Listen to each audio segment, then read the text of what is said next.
пингвините, които досега сме виждали само по рекламите за сладолед, са кацнали у нас с нощи с чартерен полет от Единбургския зоопарк. Аклиматизирали се бързо.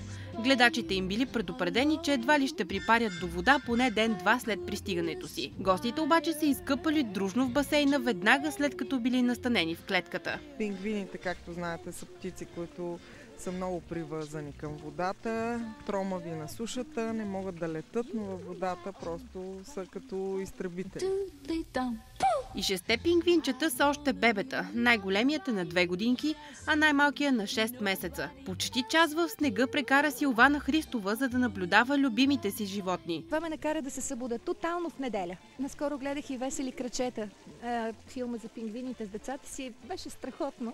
И сега за първи път виждам такова нещо на живо. Просто това ми беше една от мечтите. Пингвините Дженто са третият по големина вид. Родината им е Антарктида и прилежащите й острови. И са студенолюбиви. Затова ще ни гостуват до края на зимата. От зоопарка молят посетителите в никакъв случай да не хвърлят предмети в клетките, защото тези животни са изключително любопитни и поглъщат всичко.